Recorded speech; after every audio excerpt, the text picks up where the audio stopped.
अवधूत चिंतन श्री गुरुदेव दत्त। श्रीपाद श्री वल्लभ श्री नरसिंह सरस्वती स्वामी महाराज की जय। श्रीमद परमहंस परिव्राजकाचार्य श्रीमद वासुदेवानंद सरस्वती स्वामी महाराज की जय। श्रीमद परमहंस परिव्राजकाचार्य अद्मोद्धारक भक्तवत्सल दीन दयाल समर्थ सद्गुरु श्री चैतन्यानंद सरस्वती नाना महाराज की जय। परम पूज्य समर्थ सद्गुरु श्री कृष्णदास माऊली की जय। बोलो रे भाई सब संतन की जय। नर्मदा माता की जय। नर्मदे हर हर हर। चैत्र शुक्ल एकादशी शके 2029 म्हणजेच 25 मार्च 1972 परमपूज्य नाना महाराज यांनी आपले सद्गुरू परमपूज्य काका माऊलीला पदरात घेतले म्हणजे अनुग्रह दिला तो दिवस। आज त्याला 50 वर्ष पूर्ण झालीत। या सुवर्णमहोत्सवी वर्षानिमित्त श्री कृष्णदास सेवा मंडळ नागपूरद्वारा श्रीकृष्ण याग करण्याचा संकल्प घेतला होता। त्याची पूर्णाहुती आज परमपूज्य माधवराव गोळवलकर गुरुजी सभागृह माधवनगर येथे होत आहे। त्यानिमित्त श्री श्रीकांत गोडबोले यांचे प्रवचन झाले। वक्रतुंड महाकाय सूर्यकोटी समप्रभ निर्विघ्नं कुरु मे देव सर्वकार्येषु सर्वदा। या कुन्देन्दु तुषारहार धवला या शुभ्रवस्त्रावृता या वीणां वरदण्डमण्डितकरा या श्वेतपद्मासनां या ब्रह्माच्युतशङ्करप्रभृतिभिर्देवैः सदा वन्दिता। सा मां पातु सरस्वती भगवती निःशेषजाड्यापहा। गुरुर्ब्रह्मा गुरुर्विष्णुर्गुरुर्देवो महेश्वरः गुरुस्साक्षात् परब्रह्म तस्मै श्रीगुरवे नमः। मूकं करोति वाचालं पङ्गुं लङ्घयते गिरिं यत्कृपातमहं वन्दे परमानन्दमाधवं। गोपालकृष्णभगवान् की जय। तराणे जयाची असे जन्मभूमी श्रीदत्त उपासना नित्यनेमी। गुरु वासुदेवे कृपा पूर्ण केली नमस्कार नानांसी माझा त्रिकारी। अवधूत चिंतन श्री गुरुदेव दत्त परमहंस परिव्राजकाचार्य श्रीमद गुरुसिंह सरस्वती स्वामी महाराज की जय। परमहंस परिव्राजकाचार्य श्रीमद वासुदेवानंद सरस्वती स्वामी महाराज की जय। परमहंस परिव्राजकाचार्य अधमोद्धारक भक्तवत्सल दीनदयाल समर्थ सद्गुरु श्री चैतन्यानंद सरस्वती नाना महाराज की जय। परमहंस परिव्राजकाचार्य समर्थ सद्गुरु श्री कृष्णानंद सरस्वती काका महाराज की जय। बोलो रे भाई सब संतन की जय। अखंड आनंद वैराग्यदायिनी नर्मदा माता की जय। नर्मदे हर हर हर।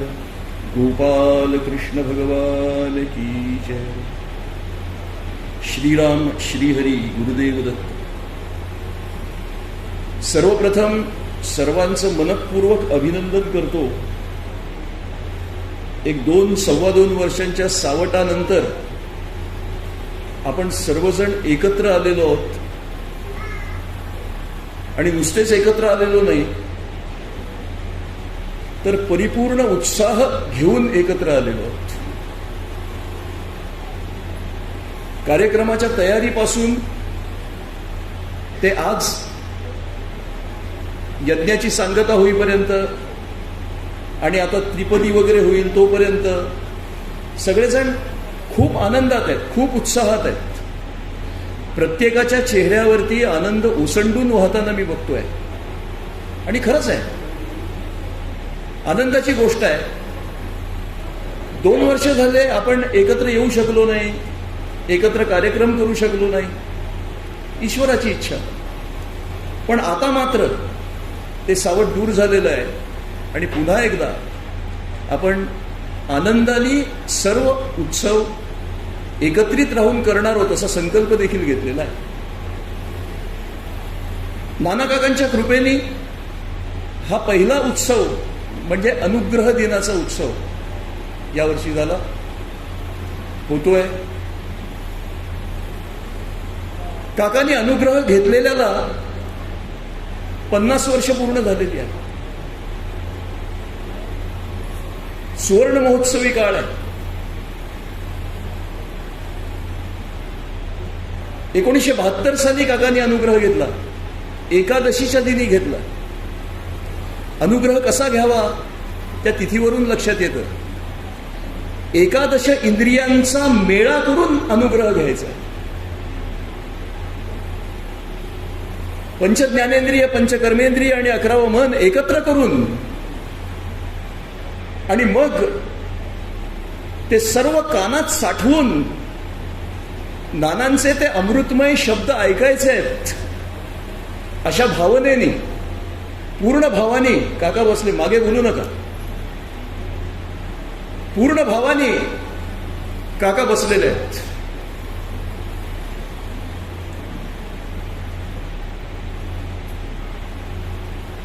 मला नाटकात काम केल्यासारखं वाटतंय. मागून प्रॉम्प्टिंग होत आहे आणि मी बोलतोय असं काहीतरी होत आहे. मी इथे एक ग्रामस्थ महाराज होते, त्यांच्याकडे जायचो. त्यांनी मला प्रश्न केला की काय रे बाबा, तू नानांचा अनुग्रहित की नानांचा शिष्य? मला काही प्रश्नाचा रोग कळला नाही. मग त्यांनी समजावून सांगितलं की प्रत्येक जण अनुग्रहित असतो. ज्यांनी अनुग्रह घेतला तो अनुग्रहित असतो. म्हणजे प्रत्येक शिष्य हा अनुग्रहित असतोच असतो, पण प्रत्येक अनुग्रहित हा शिष्य असतोच असं नाही. शिष्य होणं म्हणजे काय तर सद्गुरूंच्या आज्ञेचं तंतोतंत पालन करणं. नानांना काय पाहिजे, कुठल्या क्षणाला पाहिजे, नानांनी मला काय आज्ञा दिली आहे, काय सांगितलंय, ते मला तंतोतंत करायचं आहे. त्यात चुकारपणा नको आहे, त्यात आलस्य नको आहे, त्यात प्रमाद नको आहे. नानांची आज्ञा झेलण्यासाठी काका तयार असायचे.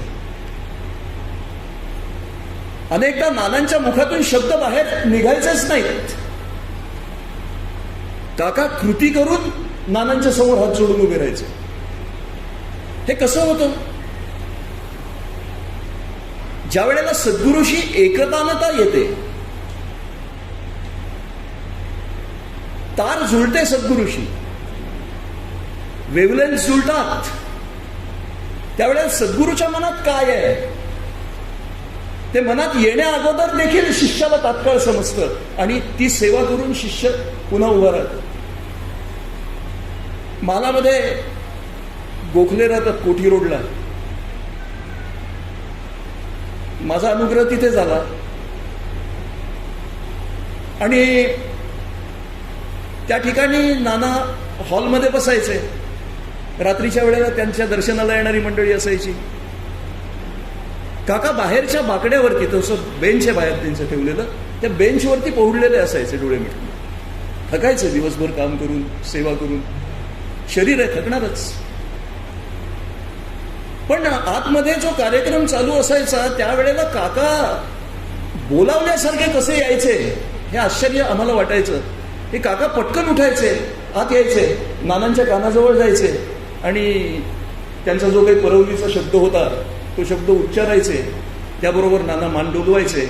मग काका नानांना हाताला धरायचे आणि मग हळूहळू हळूहळू काका नानांना घेऊन आतमध्ये जायचे. पुन्हा थोड्या वेळाने हातपाय वगैरे धुतल्यानंतर पुन्हा आणून बसवायचे, पुन्हा बाकावरती जाऊन झोपायचे. नानांच्या शेजारी नाही उभे राहायचे प्रत्येक वेळेला, आवश्यकता असते त्यावेळेलाच. सेवकांनी कुठे असायचं तर सेवकांनी बाहेर राहायचं. काकांकडे मी एकदा गेलो होतो आणि मला रामकथा पहिल्यांदाच करायची होती. त्यावेळेला मी काकांना नमस्कार केला. म्हटलं मला रामकथा करायची आहे आणि त्याच्यात हनुमंताचंही चरित्र सांगायचं आहे, कसं होईल म्हटलं. मग काकांनी मला त्यावेळेला एक प्रश्न विचारला, छानसा प्रश्न विचारला. काय रे ते हनुमंतराय ते लंकेला गेले, ते कसे गेले, काय झालं ते नक्की मला सांग बरं. मला वाटलं माझी परीक्षा घेत आहेत. मी हात जोडले, म्हटलं काका मी तुम्हाला काय, नाही मी खरंच विचारतोय. मग मी सांगितलं त्यांना जे काही सांगायचं. ते म्हणाले ह्याच्यातून काय घ्यायचं आपल्याला. मग हनुमंतराय कसे होते म्हणे. तर हनुमंतराय हे उत्तम सेवक होते. सेवकाचे 3 प्रकार असतात. एक उत्तम सेवक, एक मध्यम सेवक आणि तिसरा अधम सेवक. हनुमंतरायाला काही रामरायांनी बाकीची कार्य करायला सांगितलेली नव्हती. फक्त सीतेचा शोध घेण्यासाठी, सीता शुद्धी करण्यासाठी, शुद्धी म्हणजे शोध घेणं, शोध करण्यासाठी हनुमंताला पाठवलं होतं आणि हनुमंत त्याप्रमाणे गेला. सगळेजण गेले, हनुमंतही गेला. आता सीतेचा शोध लावल्यानंतर पुढे जे कार्य हनुमंतांनी लंकेमध्ये केलं ते कार्य काही प्रभू श्रीरामचंद्रांनी हनुमंताला सांगितलेलं नव्हतं. परंतु आपल्या स्वामीसाठी काय कार्य केल्याने स्वामी प्रसन्न होतील, स्वामींना खरी मदत होईल, स्वामींच्या कार्यामध्ये हातभार लागेल, याचा पूर्ण विचार बुद्धिमताम वरिष्ठम ते जे हनुमंतराय त्यांनी केला आणि त्यानुसार सगळी कार्य करून ते आले. लंका कशी आहे, दारुगोळ्याचं कोठार कुठे आहे, लंकेतल्या लोकांच्या मनामध्ये रावणाच्या विषयी असणारा जो आदर आहे त्याला तडा कसा द्यायचा, म्हणजे हनुमान चालीसा म्हणून द्यायचा, कसा द्यायचा, हे सगळं हनुमंतांनी ठरवलं आणि त्याप्रमाणे ते कृती करत गेले. आपल्याला ते काही चरित्र पाहायचं नाही आहे, परंतु हनुमंतरायाचं हे चरित्र आणि हा चरित्राचा भाग ज्या वेळेला आपण पाहतो त्यावेळेला आपल्याला लक्षात येतं की काय केलं हनुमंतरायाने खरोखर. हे उत्तम सेवकाचं लक्षण आहे. म्हणजे स्वामींनी सांगितलेलं कार्य तर करायचंच आहे, ते उत्तम रीतीने तर करायचंच आहे, परंतु त्याच्या अनुषंगाने जे जे करता येईल आणि स्वामीच्या आवश्यकतेनुसार करता येईल, म्हणजे स्वामीला त्रास होईल असं नाही काही करायचं, हे जो करतो तो उत्तम सेवक आहे. मध्यम सेवक म्हणजे सांगितलेलं कार्य करतो, सांगकाम आहे. आणि अधम सेवक म्हणजे 4दा सांगितल्यानंतर एकदा काम करतो. आता मी कुठल्या कॅटेगरीतला सेवक आहे याचा विचार मी करतो. मी संतांकडे जायचो किंवा काकांकडे जायचो, नानांकडे जायचो, अजूनही अनेक संत होते त्यांच्याकडे जायचो, नियमाने जायचो अनेकांकडे, जी काही सेवा करायची आहे ती करायचो.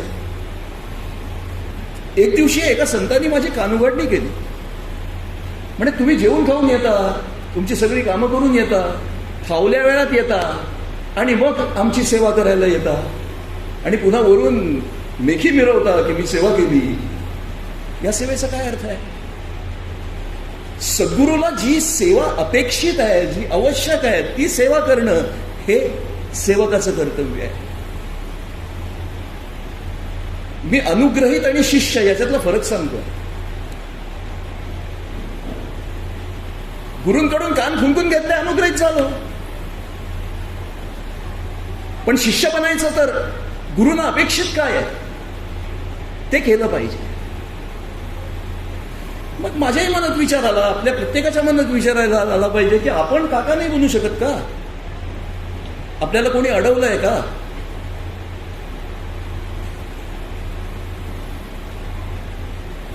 का काकांना काही विशेष ताम्रपत्र ब्रह्मदेवाने दिलं होतं की तुम्ही काका बनाल म्हणून? आम्ही जसं जन्माला आलो तसेच काकाही जन्माला आले. आम्ही जसं काम केलं तसंच त्यांनी केलं, उलट आमच्यापेक्षा जास्त कष्ट भोगले, मानसिक त्रास सोसला, पण सगळं करून ते काका झाले. काका झाले म्हणजे ते सद्गुरू पदावरती पोचले. आपण असा विचार करू की बाबा म्हणजे हे तर खूपच झालं बाबा, आम्हाला काका व्हायचंय वगैरे, काय काय म्हणजे कुठे कुठे उड्डाणं मारताय? नाही, उड्डाणं नाही मारायची याची. सद्गुरूंनीच सांगितलंय. सद्गुरूला आनंद केव्हा होतो की माझा शिष्य ज्या वेळेला सद्गुरू पदावरती आरूढ होईल त्यावेळेला माझ्या सद्गुरू पदाचं सार्थक झालं. हिंदीमध्ये कहावत आहे की सद्गुरू गुड़ का गुड़ रहता है, शिष्य शक्कर बन जाता है, चीनी बन जाता है. म्हणजे सद्गुरूपेक्षाही प्युरिटी त्याच्यामध्ये येते. त्यावेळेला सद्गुरूला खरा आनंद होतो. ज्या शिष्याची ही योग्यता आहे, अनुग्रह घेतल्यानंतर जो या दृष्टीने कार्य करतो तो काका होतो, तो सद्गुरू होतो. थोरल्या महाराजांनी नानांना अनुग्रह दिला. हे खरं आहे, सद्गुरू जन्मालाच येतात, ते जन्मावेच लागतात, हे सगळं ठीक आहे. परंतु अनुग्रह दिल्यानंतर नानांनी किती तपस्या केली आहे, किती कठोर परिश्रम घेतलेले आहेत. आणि ते सगळं पाहिल्यानंतर, आणि नानांची ज्या वेळेला पोथी लिहिली गेली, विजय काका पागेंनी ती पोथी लिहिली, त्यावेळेला विजय काका पागेंना नानांनी हे सांगितलं होतं स्पष्टपणे, कुठलाही चमत्कार त्याच्यात घालू नका, मी काय साधना केली, मी काय उपासना केली, ते सर्व त्यात यावं. त्या 18 अध्यायांमध्ये 19 अध्यायांमध्ये ते आलेलं आहे सगळं. कारण उपासनेच्या शिवाय आम्ही पुढे नाही जाऊ शकत. उपासना केली पाहिजे. मग सद्गुरूंमध्ये आणि आमच्यामध्ये काय फरक आहे? आता इथे आमच्यामध्ये हा जो शब्द आहे तो मी जरा आढ्यताखोर असल्यामुळे आमच्यामध्ये म्हणजे मी स्वतःला आदरार्थी बहुवचनाने संबोधतोय, लक्षात घ्या. आमच्यामध्ये म्हणजे आपल्या सगळ्यांमध्ये नाही, आपण सर्वजण पात्र आहात. मी अपात्र आहे. आणि म्हणून मला हा विचार करावा लागतो की आमच्यामध्ये म्हणजे माझ्यामध्ये सद्गुरू बनण्यासाठी काय कमतरता आहे हो? मी का नाही त्या पदावरती पोहोचू शकत? कारण माझ्यामध्ये जी संपत्ती आहे, माझ्याकडे जी संपत्ती आहे, मी जी जमवली आतापर्यंत प्रयत्नाने जमवलेली आहे. मम उपात्त दुरित, दुरित म्हणजे पातक, उपात्त म्हणजे मिळवलेलं, कमवलेलं, प्रयत्नाने कमवलेलं. असं हे प्रयत्नाने कमवलेलं जे पातक आहे, ज्या वाईट वृत्ती आहेत, त्या माझ्याकडे भरपूर आहेत. काका हे भगवान श्रीकृष्णाचे परमभक्त आहेत. आणि त्यामुळे श्रीकृष्ण परमात्म्यांनी काय सांगितलं ते या ठिकाणी सांगणं उचित ठरेल, म्हणून तेच मी लिहून आणलंय. आता तितकी बुद्धी नाही की माझ्या ते पाठ होईल वगैरे.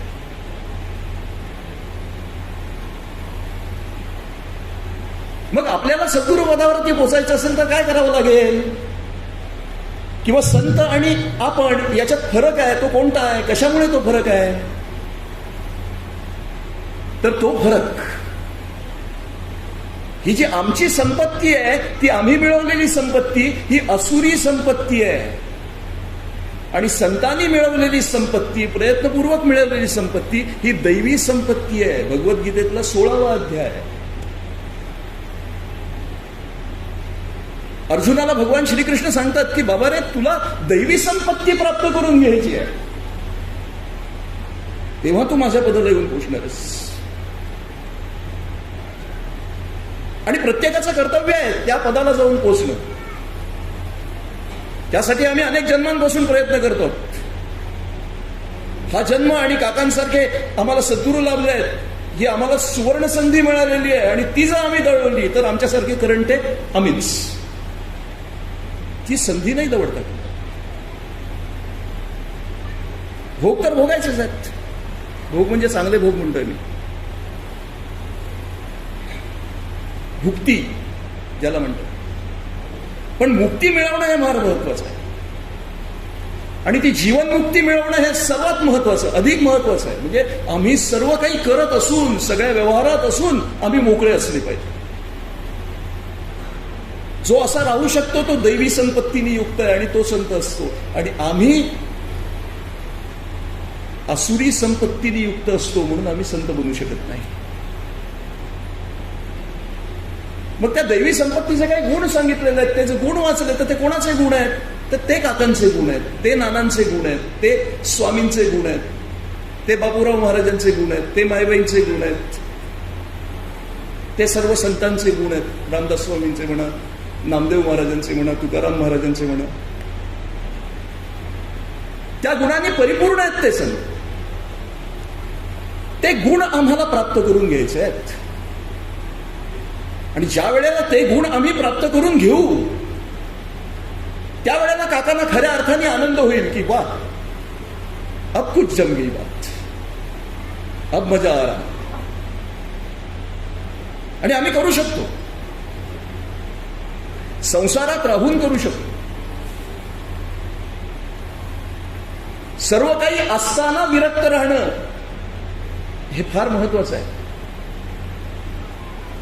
एसी लावायची ताकद आहे, एक नाही 25 एसी घरामध्ये लावू शकतो, पण तरी सुद्धा नाही जास्त वेळ मी एसी मध्ये बसणार. माझ्या शरीराला ते घातक आहे, नको आहे मला ते.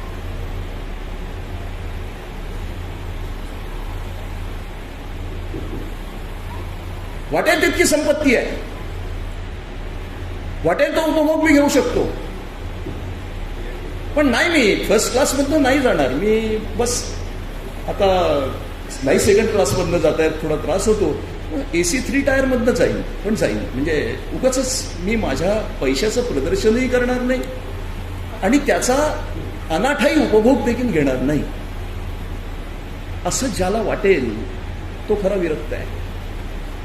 आणि संसारी माणूस संसारात राहून सर्व कमवून हे करू शकतो. ज्याच्याकडे नाहीच, त्यांनी केलं तर त्यात काही नवल नाही आहे. पण सगळं काही असताना तो प्रसिद्धीपासूनही दूर राहिलेला आहे. ते हल्ली व्हॉट्सअप युनिव्हर्सिटी खूप मोठी आहे, त्याच्यामध्ये एक पोस्ट यायची.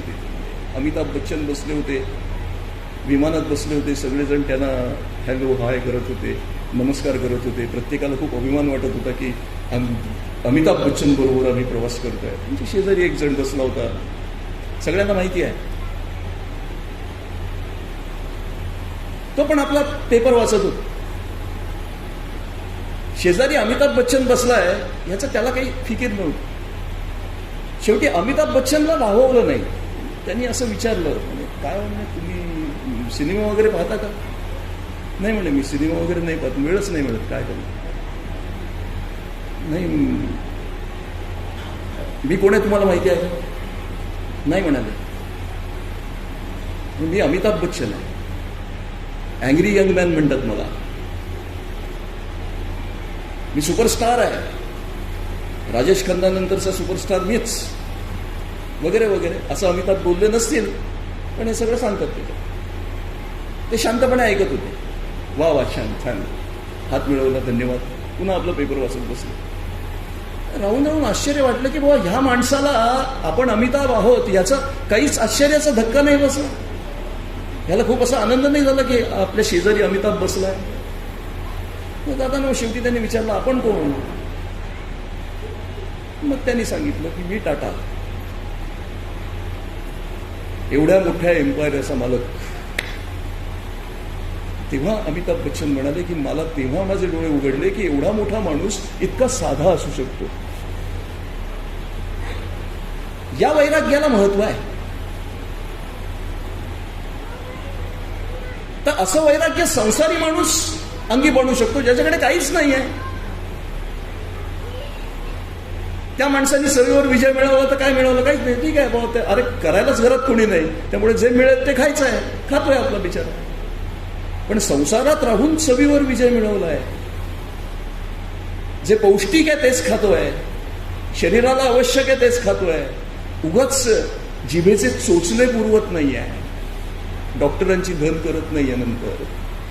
तो खरा असो.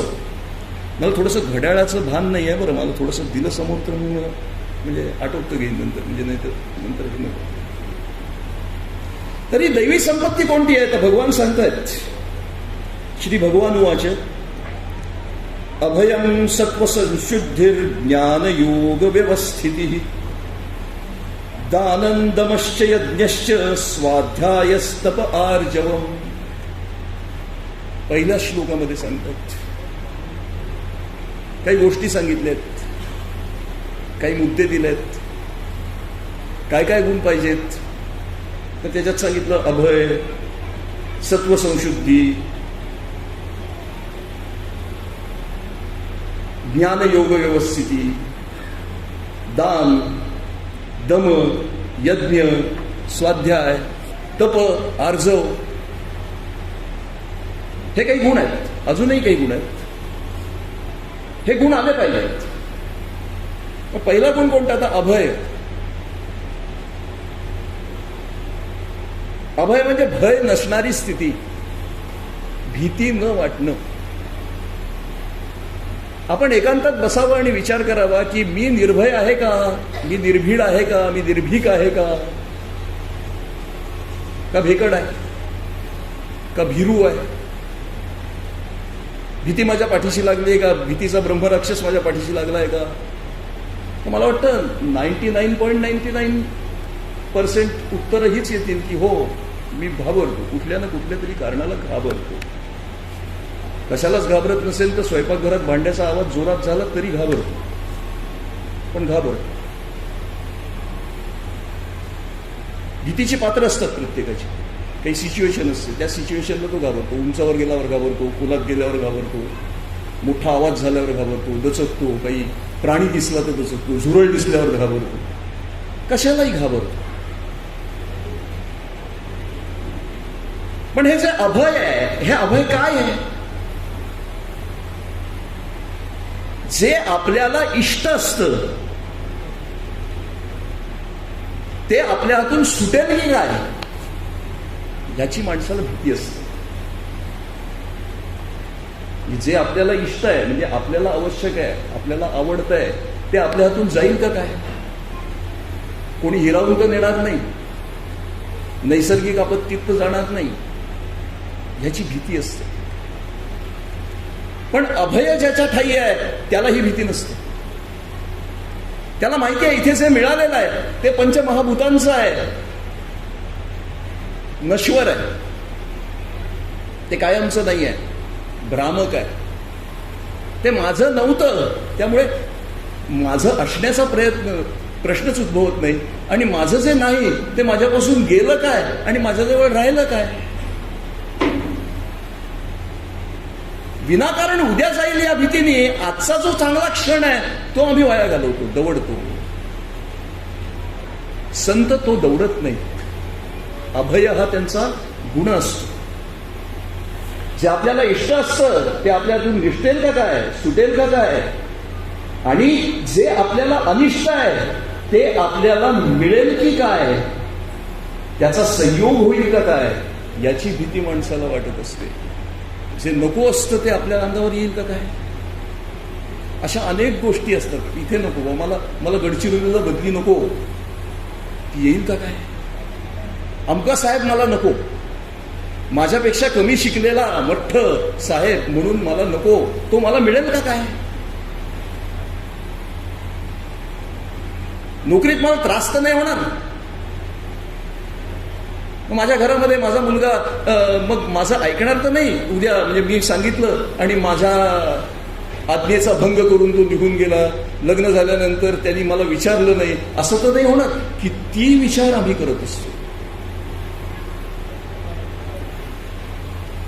संत काय म्हणतात, त्यांच्यासाठी इष्टही काही नसतं आणि अनिष्टही काही नसतं. ईश्वर इच्छाबद्धी असते. सद्गुरूंच्या ताब्यात मी गेलेला आहे, सद्गुरू जे देतील ते मी घेणार आहे, या भावनेनी जो राहील त्याच्यामध्ये अभय हा गुण येईल. नाव असतं अभय. ज्यांचं नाव अभय आहे त्यांनी तरी या भीतीपासून मुक्त झालं पाहिजे.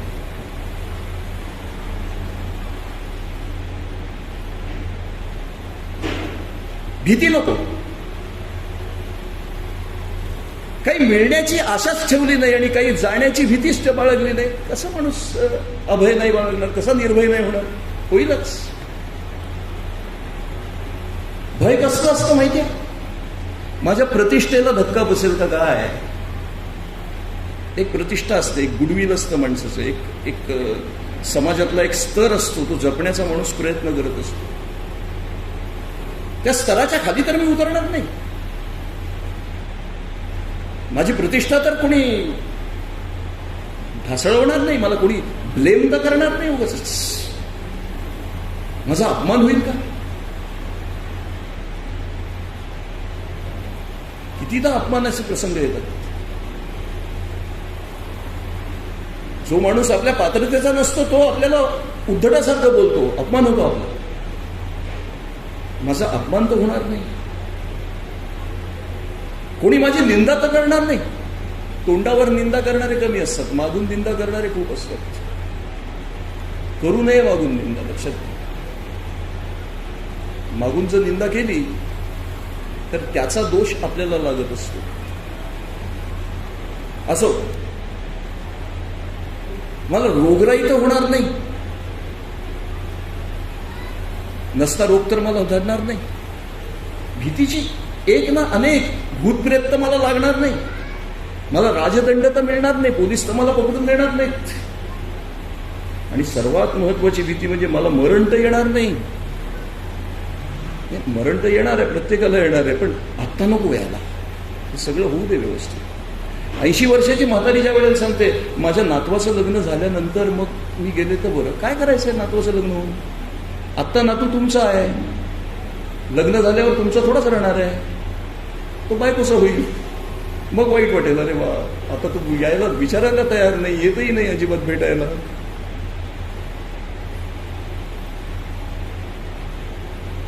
तर ही भीती मनाची जी आहे, ती भीती जी आहे ना, ती भीती काढून टाकणं म्हणजे अभय.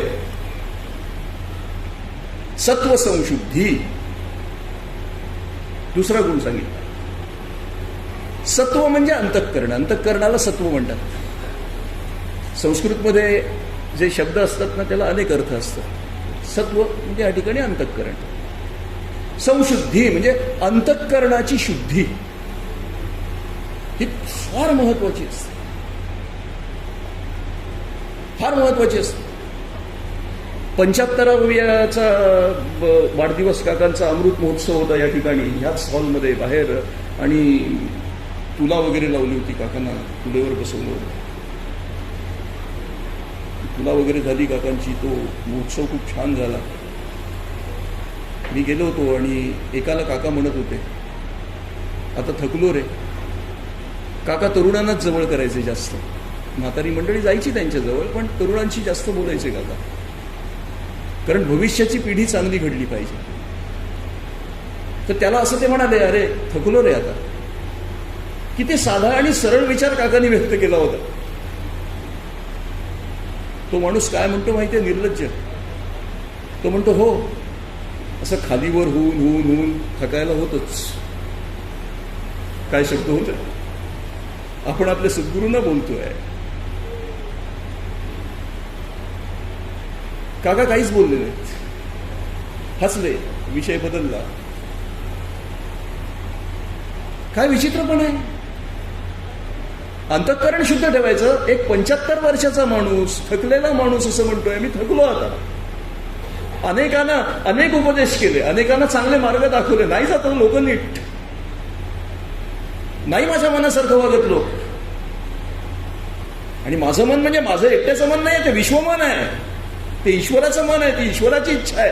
तसं लोकांनी वागावं ही माझी इच्छा आहे. आणि तसे लोक वागत नाहीत. आता थकलो म्हणून.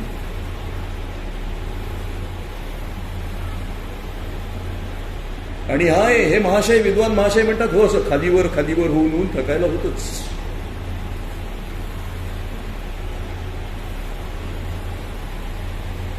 अंतःकरण शुद्ध पाहिजे. मनातलं जे आहे ते पटकन त्याच्या तोंडावर आलं. काकांच्या सहवासात होता म्हणून, तो नसता तर उलट सुलट काहीतरी अजून बोलला असता, वेगळंच बोलला असता. हो बरोबर आहे, ब्रह्मचार्याचा संसार खूप मोठा आहे, थकायला होणारच. काय वाटेल ते बोलतील लोक. अंतःकरण शुद्ध ठेवणं हे फार महत्वाचं आहे. संतांचं ते शुद्ध असतं. अंतःकरणामध्ये खूप प्रकारचा कचरा साठलेला असतो, खूप कचरा असतो, खूप घाण असते.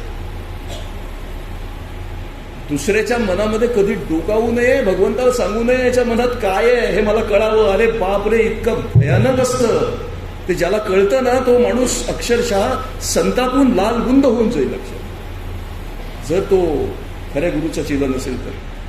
वाटेल ते विचार माणसाचे मनात असतात, वाटेल ते विचार असतात, वाटेल त्या कल्पना माणूस करत असतो. दुसऱ्याबद्दल वाटेल ते, नको ते विचार त्याच्या मनामध्ये असतात. राग असतो, राग म्हणजे काय? प्रेम, आपुलकी, जवळीक. द्वेष असतो, आम्हाला नको, ह्याच्याविषयी खूप चीड येते, तो मनुष्याचं नाव काढलं तरी चीड येते. द्वेष असतो, त्याच्याच बरोबर हर्ष असतो, शोक असतो, ममत्व असतं, अहंकार असतो, मोह असतो, मत्सर असतो. हे ममत्व खूप वाईट असतं बरं. आपलेपणा, माझेपणा. माझा एक मित्र आहे, काही वर्षांपूर्वीची गोष्ट आहे, तो आता माझ्या वयाचा आहे. ज्या वेळेला तरुण होता, नुकतंच त्याचं लग्न झालं होतं. त्याला 1-1.5 वर्षाचा मुलगा होता, चांगला होता. शेजारी त्याच्या दुकान होतं, त्या दुकानदाराचा मुलगा होता, तोही 1-1.5 वर्षांचाच होता. कसं आपलं पोरगं कसं असतं बघा. त्याचा मुलगा खेळत होता, तो खेळत होता, पटकन बाबांजवळ आला. त्यांनी पटकन त्याला इतके प्रेमाने उचलून घेतलं, असं कडेवरती घेतलं. बॉडी लँग्वेज सांगते माणसाची. मी जवळ होतो, मग त्याला मी घेतला. आता तो त्या दुकानदाराचा मुलगा होता, त्याच्या मनात काय पाप आहे, काय काय आहे, त्याला काय राग द्वेष कोणते कळत आहेत. जसं ह्याला त्याने घेतलं तसं मी त्याच्या जवळ जावं म्हणून तो गेला. गेल्यानंतर यांनी काय करावं, यांनी काहीच केलं नाही. म्हणजे तो काही दुष्ट नव्हता. त्यांनी त्याला असं एखादी अशी वस्तू उचलावी तशी असं उचललं आणि त्या दुकानाच्या उंबरठ्यावर ठेवून दिलं. घेतलं असतं त्याला जवळ 2 मिनिटं, कुरवाळलं असतं, काय फरक पडला असतं. पण नाही, हा जो भेदभाव आहे, आप परभाव आहे. मी मुद्दामून अशी साधी उदाहरणं देतोय जी अनुभवलेली आहेत. अनेक उदाहरणं आहेत. मग गृहबाळाचं उदाहरण आहे, त्या उत्तमाचं उदाहरण आहे. उदाहरणांना कमी नाही आहे, उदाहरणात अडकायचं नाही आहे. त्याच्या मागचं जे तत्व आहे ते घ्यायचं. तर हे जे ममत्व आहे, हा जो आपपरभाव आहे, तो चुकीचा आहे. जावई बसलाय आणि त्याचा मित्र बसलाय, 2 जण जेवायला बसलेत, सासूबाई वाढायला आलेले आहेत. जावयाच्या पानात तुपाची धार जरा जास्त पडते आणि शेजारच्या पानात कमी पडते. पूर्वीचे कीर्तनकार बुवा सांगायचे की अहो, त्या मंदा काकूंना जावई आलाय, पण कुठला जावई कळतच नाहीये, तिघं सारखेच दिसत आहेत, छान आहेत, तिघं बसले आहेत, पण यांच्यातला यांचा जावई नक्की कोणता आणि त्यांच्यासमोर विचारायचं कसं. दुसरी म्हणाली थांबा सांगतेय. सासूबाई जेवायला बसले, सासूबाई वाढायला आल्या. ज्याच्यात तुपाची धार जास्त पडली ज्याच्या पानात, हे मंदाताईंचे जावई. आपपरभाव. पहा किती पाप झाली त्याच्यात, पंक्ती प्रपंच झाला. याला कमी त्याला जास्त वाढलं गेलं. असो, संतांमध्ये दैवी संपत्ती असते, त्यामुळे ते हे अशा प्रकारचे आपभरभाव ठेवत नाहीत, ममत्व ठेवत नाहीत. सत्व संशुद्धी, अंतःकरणाची पूर्ण शुद्धी त्यांच्या असते. तिसरी गोष्ट आहे ज्ञानयोग व्यवस्थिती. ही ज्ञान म्हणजे परमात्म्याचं यथार्थ रूप जाणणं. परमात्म्याचं खरं रूप जाणणं म्हणजे ज्ञान. आणि त्या ज्ञानप्राप्तीसाठी परमात्म्याच्या ध्यानात सतत स्थित राहणं म्हणजे ज्ञानयोग व्यवस्थिती. सातत्याने परमात्म्याच्या चिंतनामध्ये संत असतात. नाना महाराज एकदा बसलेले होते, एक बाई आल्या, नमस्कार केला. नाना, मुलाचं लग्न झालं बरं, सूनबाई आली. नाना म्हणाले वा वा, छान छान, पण काय सांगू, सूनबाई आली आणि महिनाभरात आमचे जावई गेले. हो का? वा वा वा, छान छान छान छान. आता शेजारी बसलेले एकदम असं काय म्हणतात नाना. नानांचं लक्षच नाही आहे त्या गोष्टीकडे. ईश्वराशी एकरूप झालेले आहेत आणि त्यातूनही त्यांना काही सांगायचं आहे, ते तिला समजलं असेल. तो बाब अलैला. परंतु सुख दुःख याच्या पलीकडे जाऊन केवळ ईश्वराशी हे करू म्हणजे सुखस्वरूप झालेले असतात ते संत.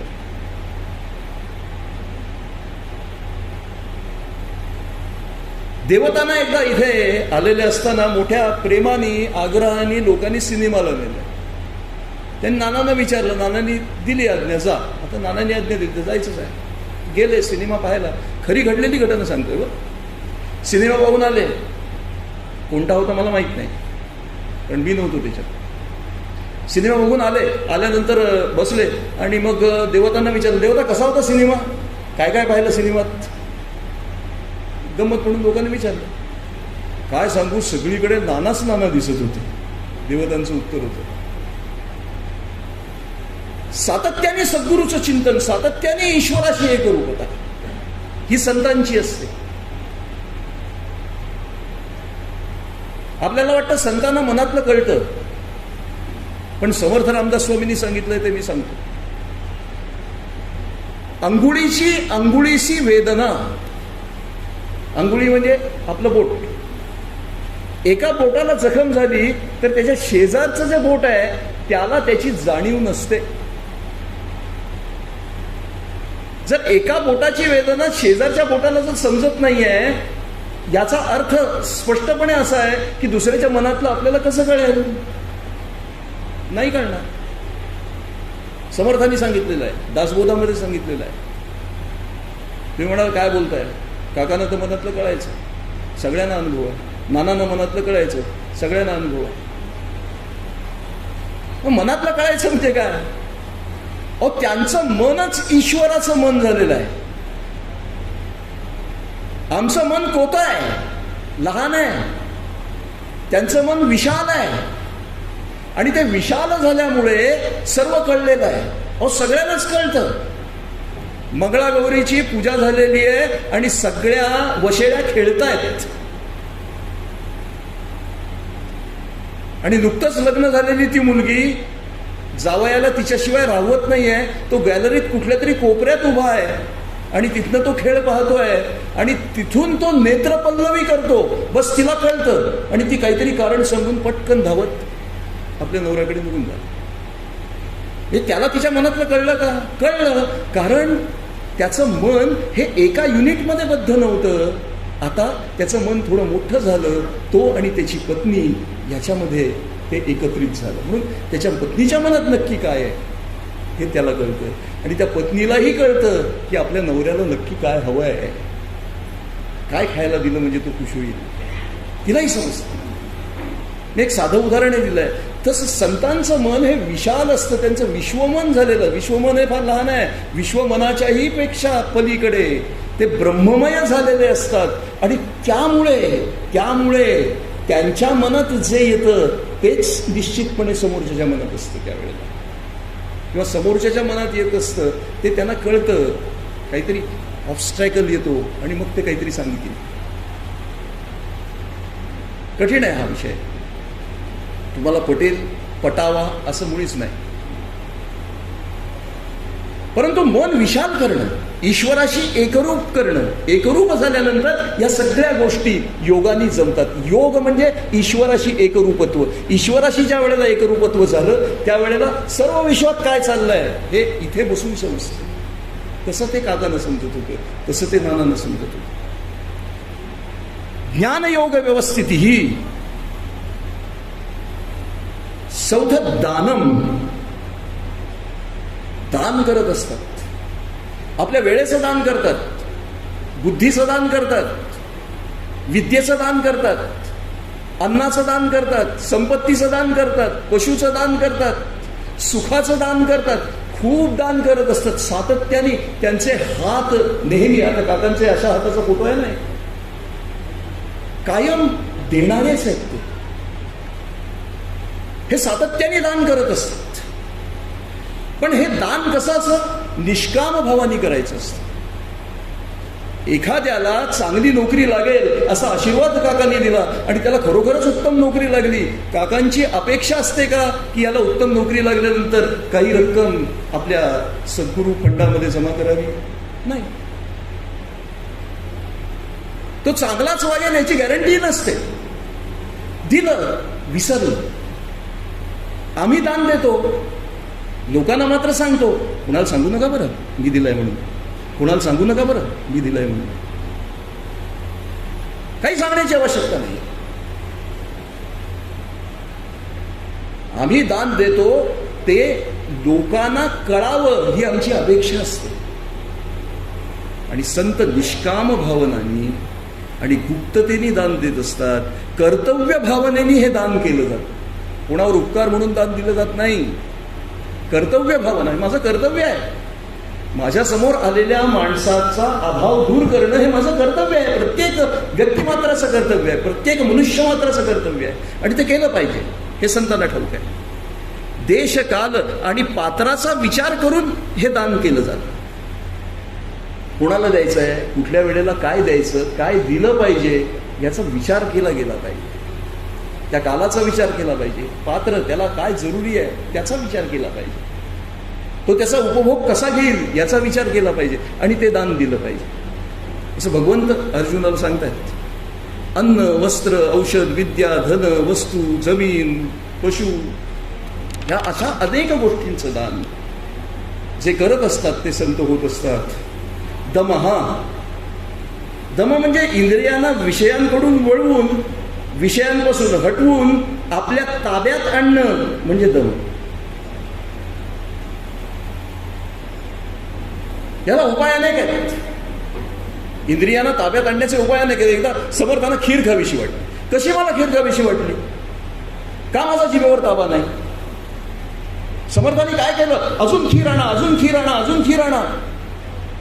पातेलं भर खीर प्यायली, इतकी प्यायली की त्यांना उलटी झाली. आणि उलटी झाल्यानंतर पुन्हा ती खीर साठून त्यांनी खाल्ली. गाडगे महाराजांचं उदाहरण आहे, जिवंत उदाहरण आहे. ह्या आपल्या वराडातलं उदाहरण आहे. एकदा गाडगे महाराज होळीचा दिवस होता, पाटलाच्या घरी संध्याकाळच्या वेळेला गेले आणि त्यांना म्हणाले, पाटील बुवा काही भाकर तुकडा देता का, अन्न मिळेल का? पाटील बसला होता. पाटील म्हणाला, दे ग त्याला, काही सकाळचं असेल तर दे. होळीची तयारी चालली होती. काटेरी झुडपं आणलेली होती होळी पेटवण्यासाठी. आणि गाडगे महाराज पटकन काय म्हणाले माहिती आहे का? घरामधून तर पुरणपोळीचा सुगंध येऊन राहिला आणि मध्ये शिळा तुकडा देऊन राहिले तुम्ही. पाटील चिडले. भिकारी तो भिकारी मागायला आला माझ्या दारामध्ये आणि मी त्याला देतोय ते सोडून पुरणाची पोळी खायला हवी त्याला. फुकून काढायला आला. माणसाला सांगितलं तर ती माणसं असती. होळीचे दिवस होते. ते काटेरी झुडूप घेतलं आणि त्या फुगानी त्यांना बडवून काढलं. रक्तबंबाळ झाले गाडगे महाराज. आणि मग तिथनं एका झाडाखाली बसून राहिले. मग एक सोनार तिथून जात होता. तो आला आणि म्हणे, महाराज काय झालं तुम्हाला? कालपासून तुम्हाला पाहून राहिलो, काय झालं तुम्हाला? महाराजांनी उत्तर दिलं, पुरणपोळी खाऊन राहिलो.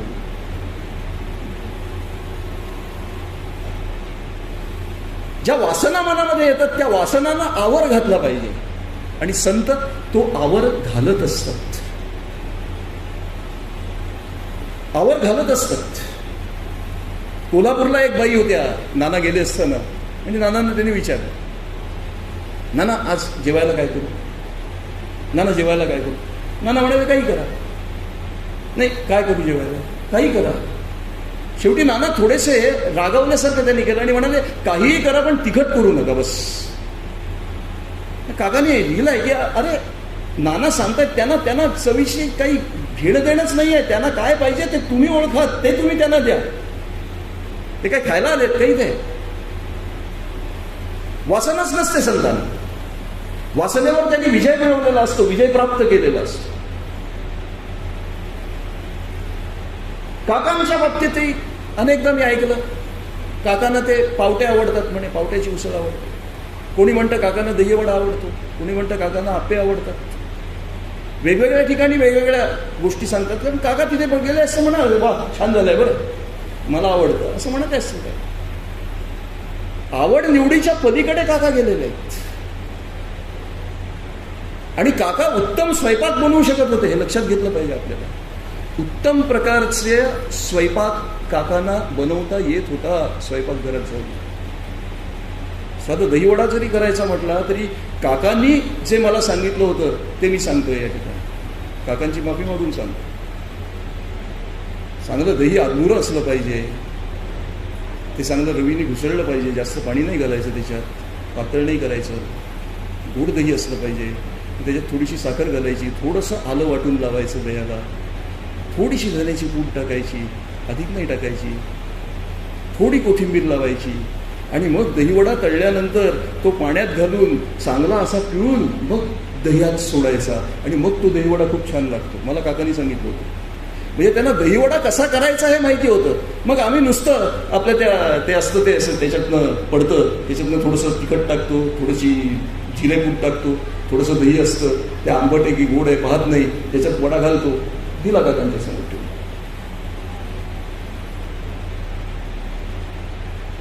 वासना नाही आहे. स्वाध्यायवाले पांडुरंग शास्त्री आठवले सांगायचे, त्यांना म्हटलं बाबा तुम्हाला काय करायचं आहे, तुम्हाला काही खाल्लं तरी चालतं, तुम्ही संत आहात.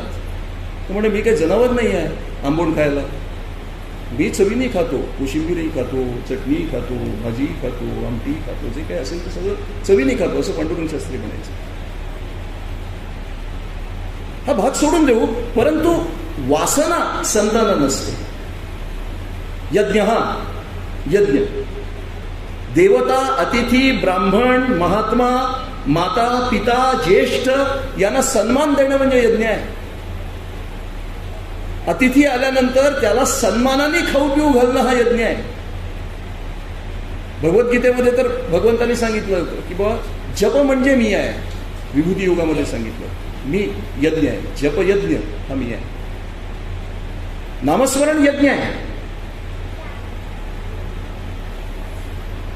बाबासाहेब महाराजांची आरती आहे, त्याच्यात एक ओळ आहे, यज्ञ आहुती दिली लोभा, लोभाची आहुती यज्ञात दिली. गोळवलकर गुरुजींनी सांगितलं राष्ट्राय स्वाहा राष्ट्राय इदं नवम, हा त्यांच्या संपूर्ण शरीराची, त्यांच्या संपूर्ण बुद्धीची त्यांनी समिधा केली आणि ती समिधा राष्ट्रकार्यासाठी अर्पण केली, देवकार्यासाठी अर्पण केली. देह झिजवणं,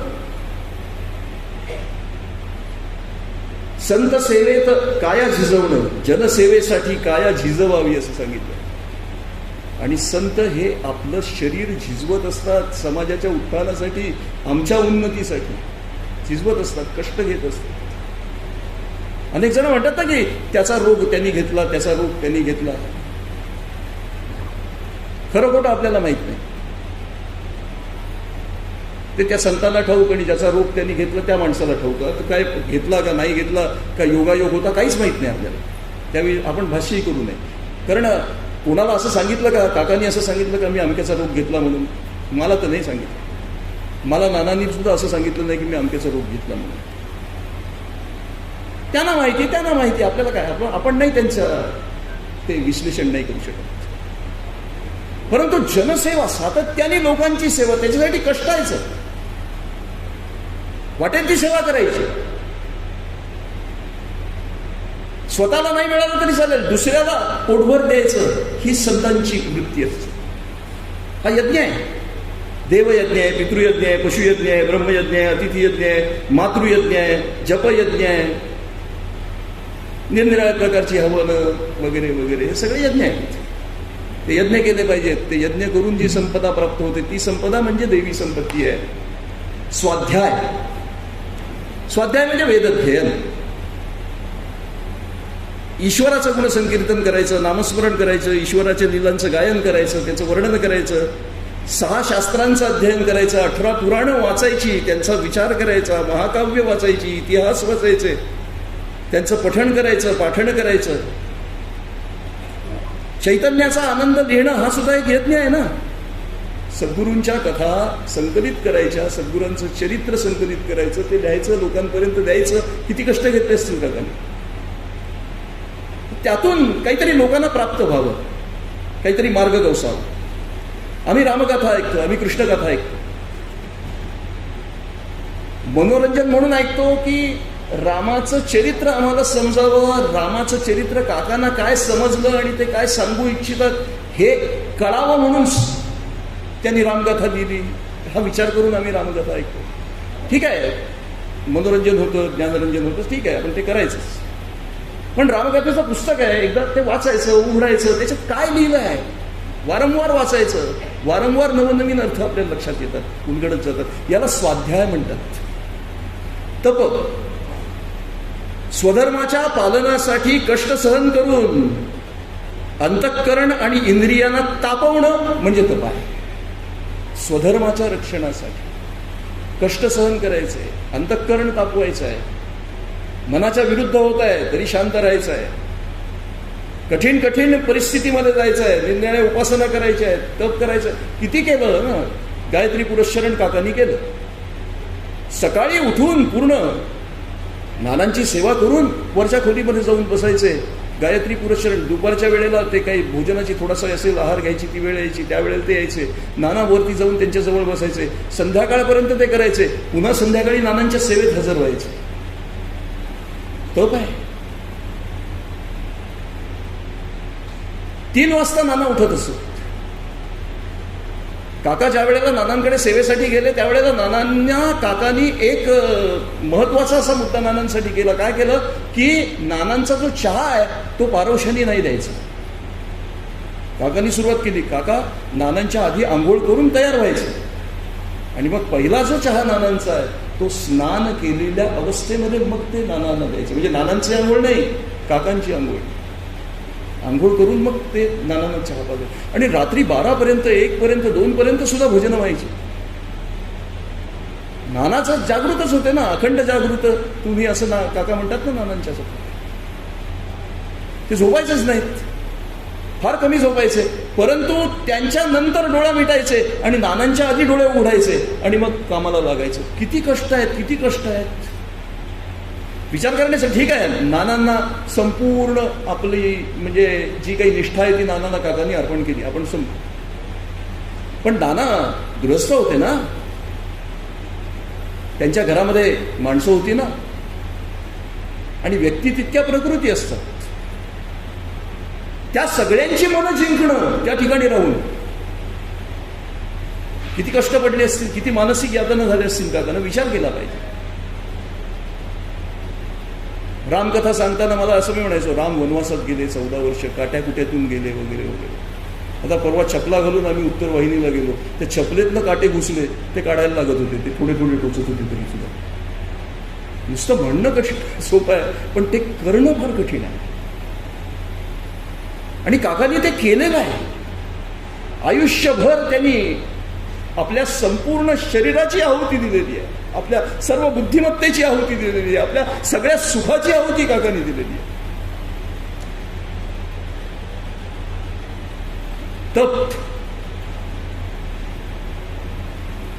त्यांनी तप कमी केलं होतं म्हणून आम्ही कारमध्ये समोर त्यांची फोटो ठेवतो आणि उन्हात कार उभी असते.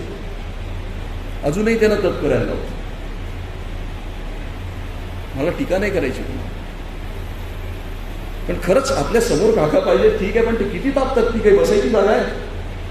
काहीतरी चुंबक ठेवावं एखादं, त्या चुंबकाला ते लावून ठेवावं. आपल्या समोर ड्रायव्हिंग करताना समोर असावे, परंतु नंतर मग काढून आपल्या ड्रायव्हिंग सीटवर ठेवावं त्यांना. पुन्हा ज्या वेळेला ड्रायव्हिंग करायचं तेव्हा उचलून आपल्या समोर ठेवावं. का त्यांना तप करायला लावायचं विनाकारण? कारण ते काका आहे हे आपल्याला माहिती आहे ना. ती समोरची बसायची जागा आहे का? आम्ही तिथे बसून प्रवास करू शकू का? नाही करू शकणार. असो, कडक नियमांचं पालन काकांनी केलेलं आहे, कठोर नियमांचं पालन काकांनी केलेलं आहे संत सेवेसाठी. आर्जव, शरीर, इंद्रिय आणि अंतःकरण यांची सरलता म्हणजे आर्जव आहे. नुसतं इंद्रिय आणि शरीर यांची सरलता म्हणजे आर्जव नाही. जे मनात आहे तेच ओठात पाहिजे, जे पोटात आहे तेच ओठात पाहिजे. एखादा माणूस आला, जेवायला बसलोय आम्ही, अनेकांना समस्या या जेवायला, खरं म्हणत असतं का? त्याला जेवायला यावं त्यांनी यावेळेला, कुठे या वेळेला आला असं वाटत असतं. संतांच्या बाबतीत हे नसतं. म्हणजे कठीण नाही आहे, सोपं आहे, पण कठीणही आहे. मनात एक, तोंडात एक आणि बॉडी लँग्वेज दुसरीच, असं नको. तिन्ही एकत्र पाहिजे. याला आर्जव असं म्हणतात. अहिंसा,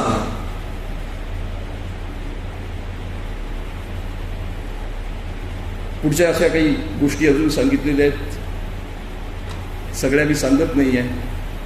सत्य आहे, असते, अक्रोध आहे, बराच वेळ लागेल त्या गोष्टी. दैवी संपत्तीतले काही थोडेफार गुण सांगितले, ते गुण काकांमध्ये आहेत म्हणून ते काका काका झाले, ते नानांमध्ये आहेत म्हणून ते नाना नाना झाले. मग आमच्यामध्ये ते गुण आम्ही आणण्याचा प्रयत्न केला पाहिजे. प्रयत्नपूर्वक ते गुण आम्ही आमच्या आचरणामध्ये उतरवले पाहिजेत, आमच्या जीवनात उतरवले पाहिजेत. तर आम्ही काकांचे शिष्य. उत्सव करायचे, उत्साहात करायचे, आनंद साजरा करायचा, पण त्याबरोबरच उपासना करायची. मग हे आता गुण आपल्यामध्ये यायला पाहिजेत, त्याच्यासाठी काय करावं? तर त्यांनी दिलेलं नाम आहे, ते नाम सातत्याने घ्यायचं आहे, उपासना करायची आहे. माणसाचं आयुष्य 3 स्तरावरच असतं. मी अधिक वेळ नाही घेणार आहे, आपलं झालं, शेवटचा टप्प्यात आहे. 3 स्तरावर माणसाचं आयुष्य असतं. 3 स्तर कोणते आहेत? एक वैयक्तिक स्तरावर माणूस आयुष्य जगत असतो, एक कौटुंबिक स्तरावर जगत असतो आणि एक सामाजिक स्तरावर जगत असतो. वैयक्तिक स्तरावर ज्या आम्ही उपासना करतो त्या वैयक्तिक आयुष्यासाठी उपयुक्त आहेत, पण कुटुंबातल्या लोकांनी रात्री जरा 15 मिनिटं बसून रामनाम तरी घेतलं पाहिजे, 15 मिनिटं बसून रामरक्षा म्हटली पाहिजे, 15 मिनिटं बसून काही करुणा त्रिपदी म्हटली पाहिजे. ते कुटुंबातल्या लोकांनी केलं पाहिजे. एकत्र बसून काहीतरी उपासना केली पाहिजे. कुटुंबासाठी ती आवश्यक आहे आणि समाजासाठी आवश्यक आहे. म्हणून साप्ताहिक करुणा त्रिपदी काकांनी सुरू केली. सर्वच संतांनी साप्ताहिक उपासना सुरू केल्या. आम्हाला एक वार दिला, त्या वाराला आम्ही सर्वांनी यायचं. काका देहावर होते, म्हणजे ज्या वेळेला ते सगुण स्वरूपात होते त्यावेळेला मी पाहिलं, काका ज्या वेळेला इथे यायचे त्यावेळेला करुणा त्रिपदीला ही गरज. काका गेले, दुसऱ्या तिसऱ्या करुणा त्रिपदीला पाहिलं 4 डोकी 5 डोकी. सातत्य पाहिजे असतं ना. ते सुजय सार्वेंचा सत्कार करावा असं मला वाटतं.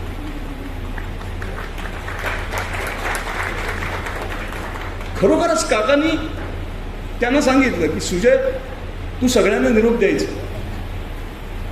आजपर्यंत चूक झालेली नाही आहे, आजपर्यंत चूक झालेली नाही आहे. आणि नुसते निरोप देऊन थांबत नाहीत.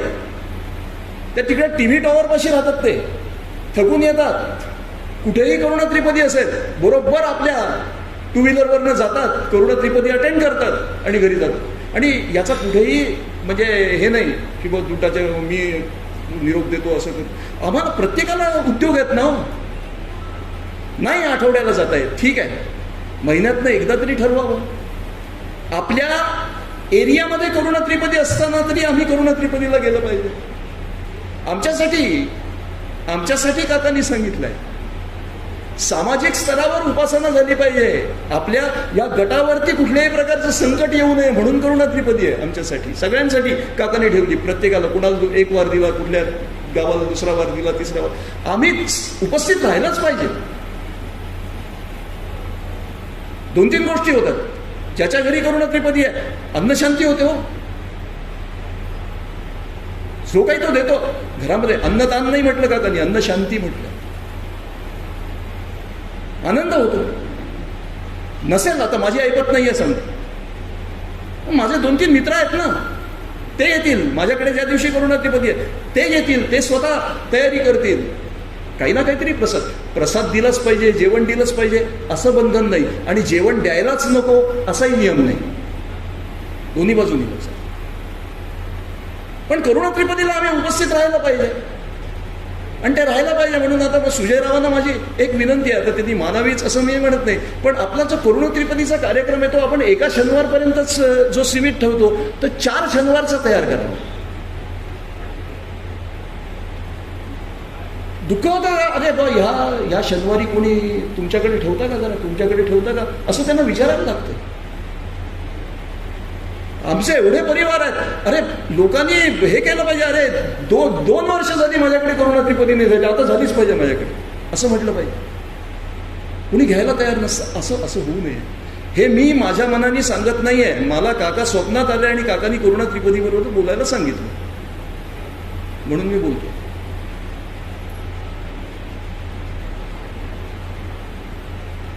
ही उपासना केली पाहिजे, तेव्हा दैवी गुण आमच्यामध्ये येते. खूप खूप प्रकारचे गुण आहेत. आमचं मन जितकं शुद्ध होईल, आमचं मन जितकं पवित्र होईल, आमचं अंतःकरण जितकं पवित्र होईल आणि आम्ही जितके सरलतेने वागायला लागू ना, तितके काकांच्या अधिकाधिक निकट निकट निकट निकट जाऊ आणि एक दिवस काका होऊन जाऊ ही मला खात्री आहे. आणि काकांना तशी प्रार्थना आहे की इथे बसलेला प्रत्येक जण काका व्हावा, एवढीच काकांनी कृपा करावी. एवढं बोलतो आणि विराम देतो. सद्गुरुनाथ महाराज.